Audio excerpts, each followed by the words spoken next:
Refuse the vetting process and you'll be fired. That's the warning the Gauteng government has issued to officials. Premier David Makhura says this is part of a plan to root out corruption. The Premier's spokesperson, Vuyo Mhaga, joins us this morning. Good morning, Vuyo, and thank you very much for your time. Now, we understand Premier Makhura has in fact requested a report from the Health MEC in particular as to why officials working within the supply chain have still did not disclose their financial interests. Now, I know he's awaiting that report, but in as much as he's awaiting it, there would still be some sort of report back sessions between the Premier and the MEC.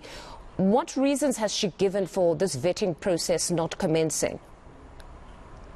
Well, where we need to start is to obviously the commitment that the Premier will have made to the residents of Gauteng. If you go through the SOPA of 2019-2020 and repeat again this year, part of the areas that we've got an interest on is the senior management as well as the colleagues that are working in the supply chain management, because we believe that a lot of corruption actually do happen around those areas.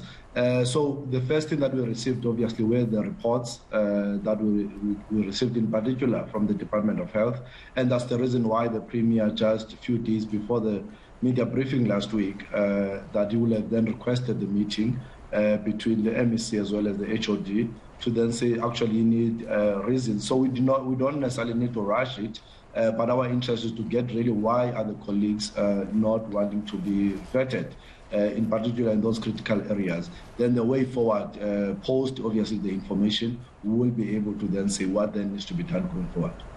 But is it not a matter of urgency right now? Because what's worrying here is that there seems to be a pattern of poor compliance with specifically two portfolios. It's the Education Department and the Health Department. And we've reported a lot on what's happening in these particular portfolios. And the other worrying aspect is that they have the biggest budgets. So if you're going to say you're going to pace yourselves and allow them time, it's problematic because they preside over tenders. And we know what's happening with tenders in South Africa currently. So is it not a matter of urgency where they just need to state to the Premier, this is the reason that individual X gave, this is the reason individual B gave, so he at this point knows nothing about why they've refused to disclose their financial interests? No, that's what I'm saying. I mean, you would have met with them last week already. I might not have obviously had the time to understand if he has been briefed of the recent happenings, but last week he obviously received the report. As when he received the report, then he had a meeting with the HOD as well as the MEC. I might actually need to follow up if he has actually got any information from them. But speaking to you now, sitting in front of you, I don't have that information at my disposal. It might as well have been that he is briefed, but I'm not yet had a conversation with the Premier to understand that is the case. But it is of urgent matter that we've got an understanding, as you are correctly saying, these two departments take the biggest chunk of the Gauteng budget, and it is actually our interest that that department actually follow the processes that we have actually set up. Then Vuyo, talk to me about what the Premier last week termed an atmosphere of fear within the finance department, because if that is the case, then clearly working for finance or government now has become high risk, which then even has an impact on one's psychological well-being if you're always thinking you could be harmed. What exactly is happening within the finance department? No, generally, I mean, you'll know it's about the system of protecting the whistleblowers.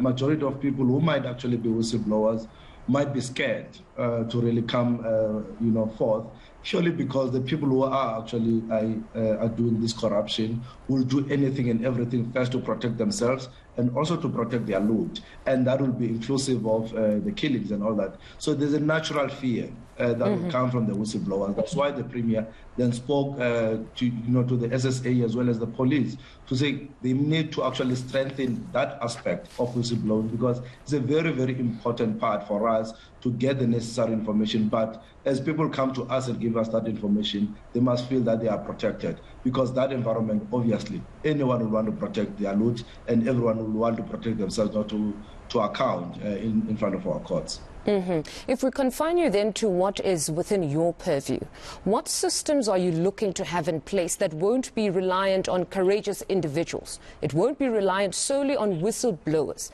I'm talking about a system here where corruption is easily detected within the chain, where crooks cannot easily identify a single individual to say, Vuyo is the one that must be eliminated if we are to fulfill our mission. What type of system are you looking to put in place there? Well, we've already got some systems, and you'll know some time back we had what we call the open teller system. That was one. The second part, we then created what we'll call the forensic unit. That unit is within the department or in the Premier's office. That is the department that liaises with your SIU, that liaises with the Auditor General and other departments. All senior management have been vetted, inclusive before we hire HODs, they must go through some vetting. This is also including with the MECs as well as that they must go through the lifestyle audit, including vetting. The SSA has been doing that particular work. The Premier has actually reported into that. But also we've got a body that is chaired by Dr. Nombembe, as well as the Father Smangaliso Mkhatshwa, Prof. Madonsela, and some of the people who are really the champions of fighting corruption. They look from outside inside. So they are outside looking inside on some of the systems that we believe that we need to strengthen them. And part of their recommendation is that there must be a written agreement between service providers and government in terms of them actually pledging around the issues of corruption and all that. So these are all the systems that we have really put into play. Majority of the issues that we'll get it from the integrity unit, from the Premier's office, that it looks across the whole product government and actually liaise with the SIU. And we've been complementing the work that has been done by the SIU. And we've acted in each and every recommendation that they say we must act on. The body you're referring to, is it the Gauteng Ethics Advisory Council chaired by Mr. Nombembe? Because that one was established in 2017. Great initiative. The intention was great. They were to provide an independent oversight for you guys. But what has really been the impact? Because Babita passed away. They were there. What were they able to do? Or if they were perhaps giving you reports, were the reports they were giving being ignored? No, that's what I'm saying. I mean, the Babita issue is around the issue of the whistleblower. That's why the Premier then says you need to strengthen the protection of the whistleblowers. They will have recommended about one of the things that we must do in the supply chain, the agreement between the service providers as well as government. That work needs to be done. They are also able to tell us where is the major issues of corruption, like, for example, the school government bodies, as well as, the traffic department. They are able to point us in some of the weaknesses within the broader system, and ours is to make sure that we implement some of their recommendations. They are a very critical body for us, so we could not possibly ignore some of their recommendations. That's why we're able to continuously speak to those who've got the authority to protect the whistleblowers, because obviously it is not within the provincial government, but we are able to then direct the relevant bodies to make sure that they protect those people. But it's not enough to deal with the whistleblowers, but we need to tighten up the system. And that's why, the Gauteng Ethics and Advisory Committee is actually assisting us.